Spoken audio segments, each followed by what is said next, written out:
You've seen them, the person who walks into a room and something shifts. Heads turn, conversations pause, people lean in, almost without realizing it. There's no announcement, no performance, just a quiet gravitational pull that seems to follow them everywhere they go. You've wondered about it, maybe even studied it, tried to put your finger on exactly what they're doing differently. Is it confidence, charisma, some genetic gift handed out at birth to a lucky few? Here's the truth most people never hear. It's none of those things. Magnetism isn't a personality type. It's not something you either have or you don't. It's a collection of small, almost invisible behaviors, habits so subtle they fly under the radar, yet so powerful they completely reshape how people experience you. The science backs this up. Psychologists, neuroscientists, and social researchers have spent decades studying what makes certain people unforgettable, and what they found wasn't what most people expected. It wasn't loudness, it wasn't dominance, it wasn't even raw confidence. It was something quieter, deeper, more intentional.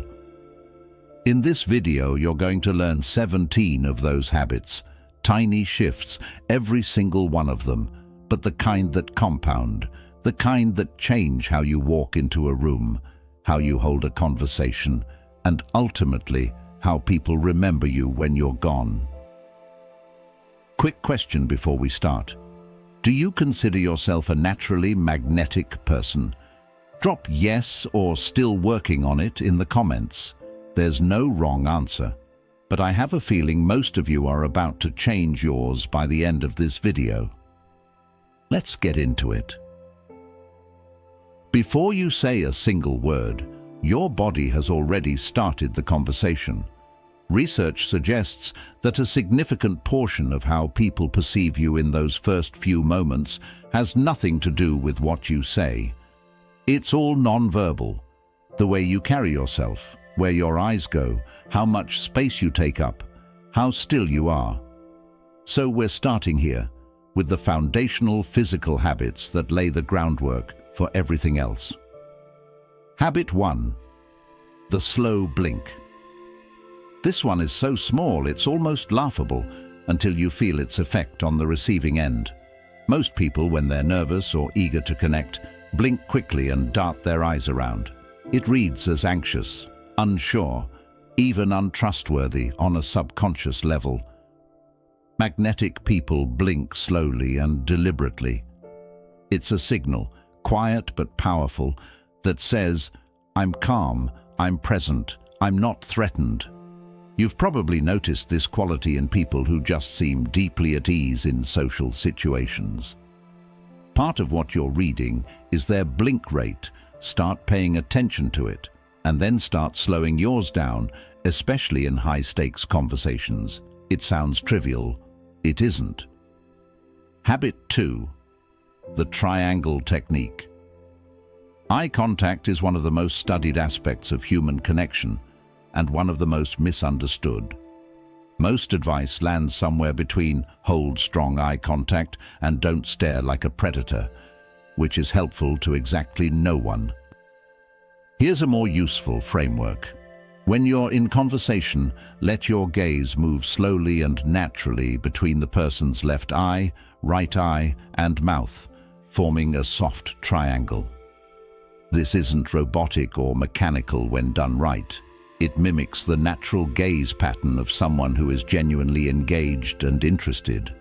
It feels warm, not intense, trustworthy, not aggressive. Practice it and you'll notice people start to lean into conversations with you in a way they didn't before. Habit 3. The 1-second posture reset. Before you walk into any room, a meeting, a party, a coffee catch-up, pause for just 1 second. Roll your shoulders back, lift your chin slightly, plant your feet, take 1 breath. That's it. 1 second. But what it does to your perceived presence is disproportionate to the effort. Open posture signals status and confidence to the people around you, yes. But here's the part most people miss. It also signals it to you. Research from social psychologist Amy Cuddy and her colleagues suggests that adopting expansive postures can influence how you feel internally, not just how you appear externally. 1 second of intentional posture can shift your entire internal state before a conversation even begins. Habit 4. The intentional pause. Magnetic people don't rush to fill silence. They're comfortable sitting in it for a beat, and that comfort is contagious. When someone asks you a question, resist the urge to answer immediately. Pause for 1 to 2 seconds before you respond. What happens in that pause is remarkable. You appear more considered, more confident, more measured. You signal that your words are worth waiting for. And paradoxically, the slower you speak and the more comfortable you are with brief silence, the more authority and warmth people assign to what you say. Most people are so terrified of a pause that they rush and stumble. You don't have to be one of them. Habit 5. The lean. Physical proximity and orientation matter enormously in social dynamics, and the lean is one of the most underrated tools in any magnetic person's repertoire. When someone is speaking, really speaking, sharing something meaningful, lean in. Not aggressively, not obviously, just fractionally. A slight forward shift of your upper body. What this communicates wordlessly is, what you're saying matters to me. It's the physical embodiment of genuine interest. People feel it immediately, even if they can't name it. And the feeling it creates, that someone is actually physically moving toward you because your words are drawing them in, is one of the most connective sensations a human being can experience in conversation. Habit 6. Mirroring. This one is backed by decades of research in social psychology and neuroscience, and it works almost disturbingly well. Mirroring is the subtle, subconscious tendency humans have to reflect each other's body language, vocal tone, and pace during positive social interactions. You've done it without realizing it. Matched someone's energy, adopted their posture, slowed your speech to match theirs. Magnetic people do this intentionally, but subtly. When someone leans back, you ease back slightly. When they slow down, you slow down. When they drop their voice, you soften yours. The key word is subtly. This isn't mimicry, it's attunement. Done well, the other person never consciously notices it. What they notice instead is an inexplicable sense that you just get them, that being around you feels easy, comfortable, natural. That is the signature feeling of magnetism, and mirroring is one of the most reliable ways to create it. These 6 habits are your physical foundation. They're not about performing confidence. They're about embodying presence. And presence, more than any other quality, is what makes a room feel different the moment you walk into it. But the body can only carry you so far. What happens when you open your mouth matters just as much, maybe more, because the real magic of magnetism lives in conversation. And that's exactly where we're going next. There's a reason certain conversations leave you feeling energized and others leave you feeling vaguely hollow. It's not always about the topic. It's about whether you felt truly seen during them, whether the person you were talking to was actually with you or simply waiting for their next turn to speak. Magnetic people are masters of making others feel seen. It's not a trick. It's not manipulation. It's a set of conversational and psychological habits that, practiced consistently, create an experience most people rarely get to have. The feeling that someone is genuinely, completely, presently interested in them. Here's how they do it. Habit 7.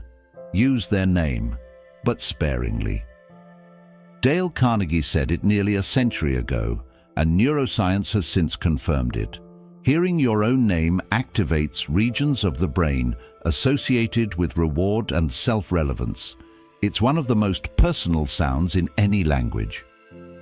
Magnetic people use names, but they do it sparingly and naturally, not robotically.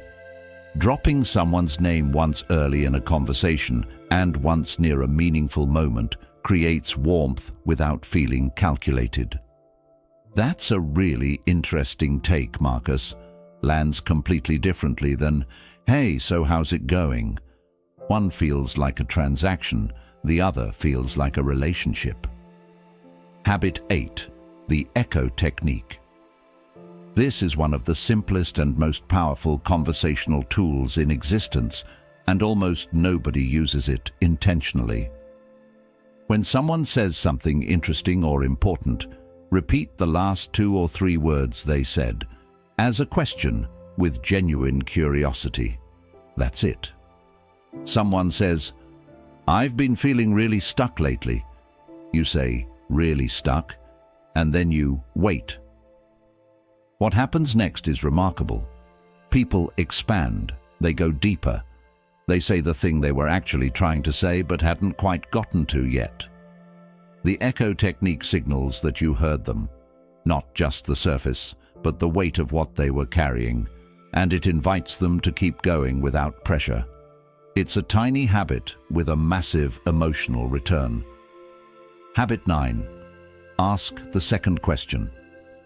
Most people ask one question and then pivot to their own story.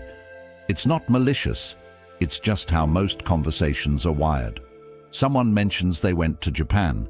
You ask, "Oh, how was it?" They say, "Amazing." And then you launch into your own travel story.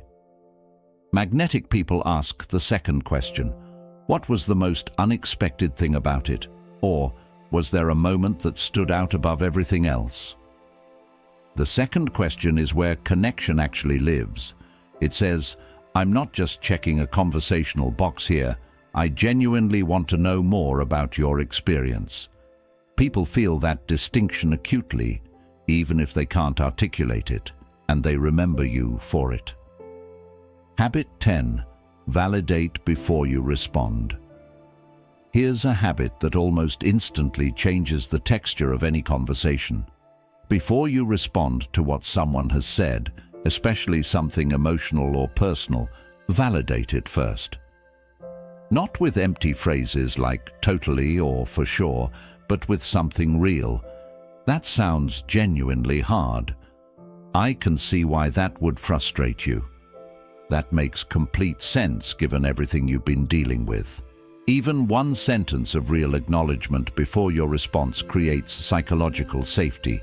It tells the person, "Before I say what I think, I want you to know that I actually heard what you said."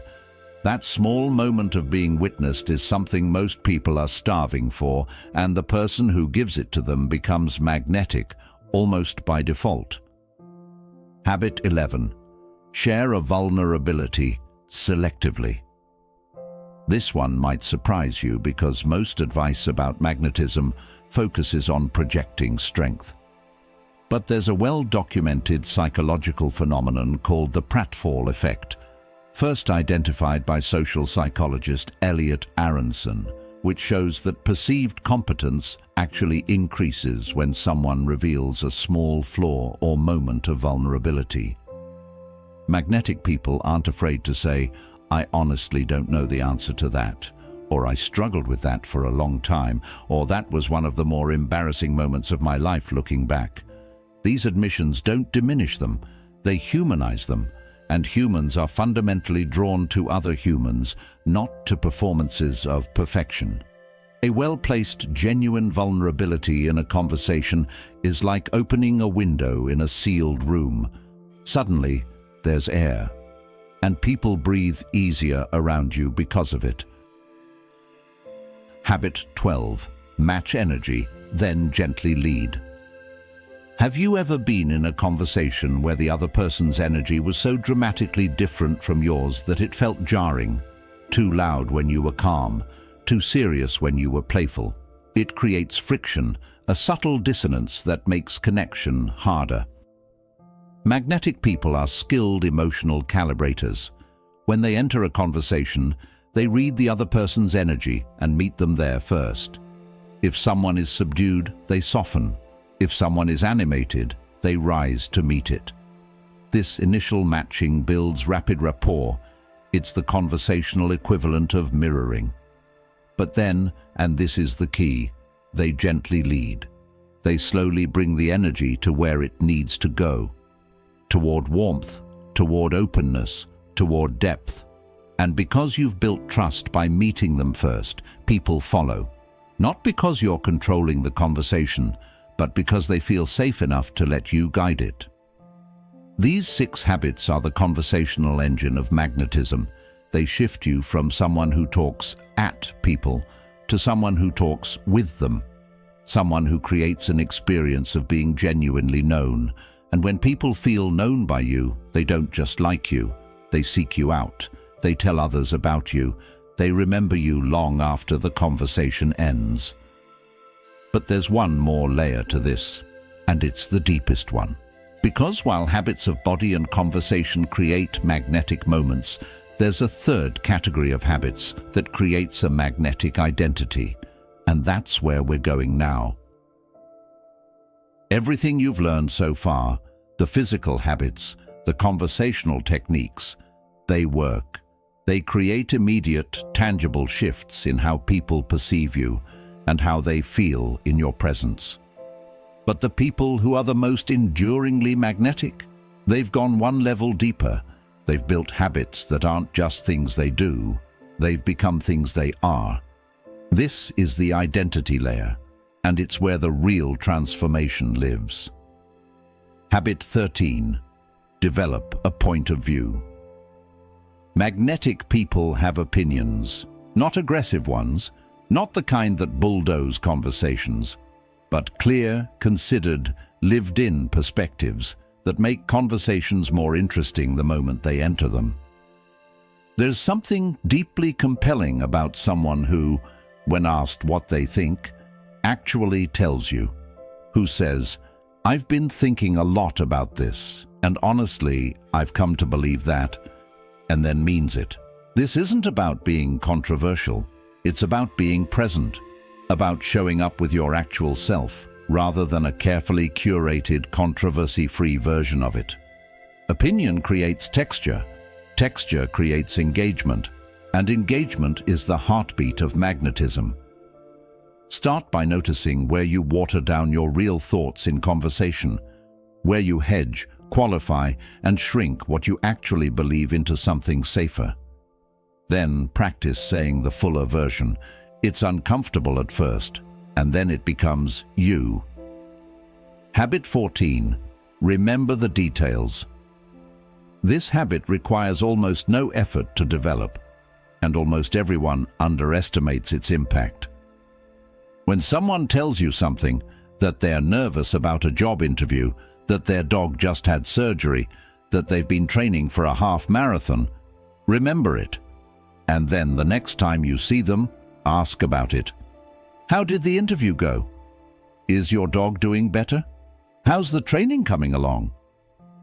What this does is almost impossible to overstate. In a world where most people are barely listening to begin with, the person who actually remembered something you said last Tuesday becomes extraordinary.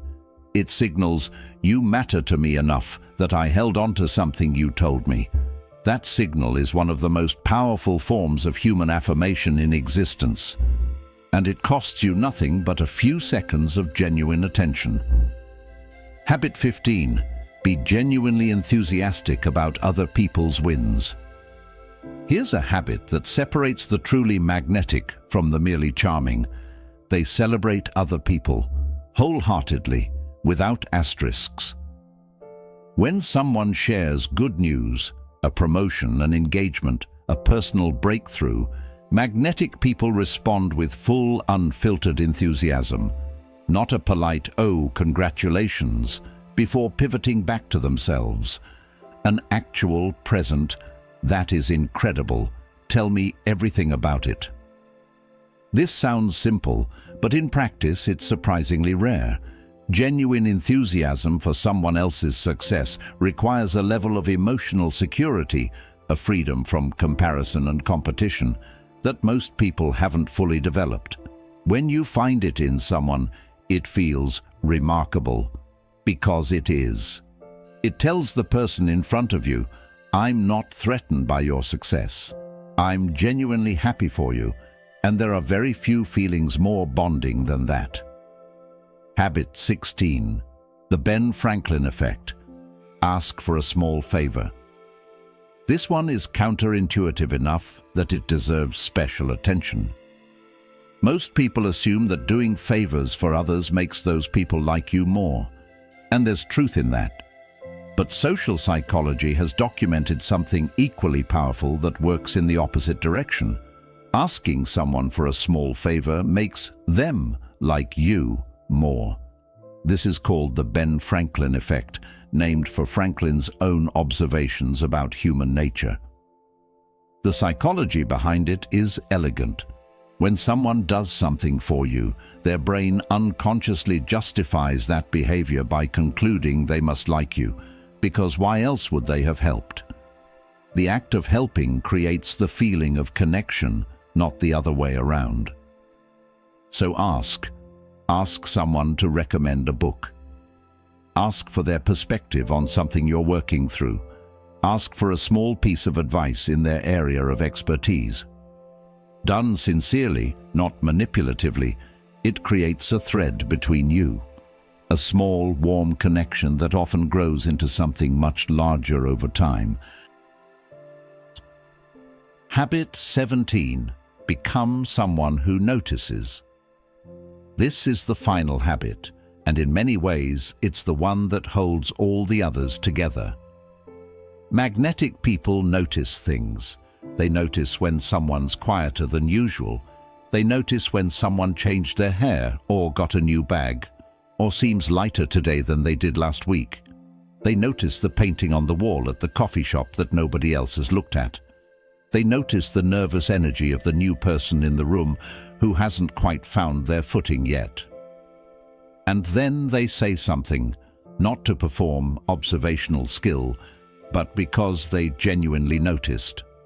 Because they're actually looking.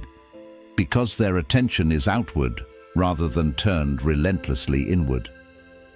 In a world of distraction, where most people are half present at best, scrolling through mental to-do lists while nominally in conversation, the person who is actually fully looking at the world around them becomes magnetic, almost by accident, because attention is one of the rarest gifts you can give another human being, and when you give it fully, without agenda, people feel it in a way that's almost physical. These 5 identity-level habits aren't quick fixes. They take practice. They require a willingness to shift not just what you do, but who you're choosing to become. But here's the thing about that kind of shift. It compounds. Every time you practice one of these habits, it becomes more natural, more automatic, more you. And then one day you walk into a room and you don't have to think about any of it. You've just become someone who makes people feel seen, heard, and valued. And that is the deepest, most durable form of magnetism there is. Here's what I want you to take away from everything you just heard. Magnetism was never about being the loudest person in the room. It was never about having the best stories, the sharpest wit, or the most impressive resume. It was always about how you make people feel, seen, heard, valued, like their presence actually matters to someone. The 17 habits you just learned are the mechanics of that feeling, the slow blink, the second question, the remembered detail, the genuine celebration of someone else's win. None of these are grand gestures. None of them require you to be someone you're not. They just require you to be a little more intentional, a little more present than most people think to be. And here's the beautiful thing about starting small. You don't have to overhaul your entire personality to begin. Pick one habit from today, just one, and practice it this week. In your next conversation, at your next meeting, the next time you run into a neighbor, see what happens. Notice how people respond differently. Notice how you feel differently.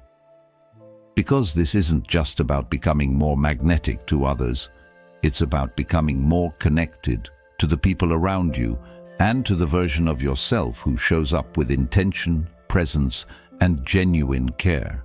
That version of you already exists. These habits just give them room to come forward. If this video gave you something useful, share it with someone who you think could use it. And if you want to go deeper on any of these habits, the neuroscience, the practice, the real-world application, let me know in the comments below. I read every single one. See you in the next one. If you're ready to stop blending into the background and start becoming someone people genuinely remember, leave a comment below. I am magnetic. Say it like you mean it, because after today, you have every reason to. And if this channel feels like home, subscribe and turn on notifications. There's so much more where this came from. Thank you for showing up. Now go make someone feel seen.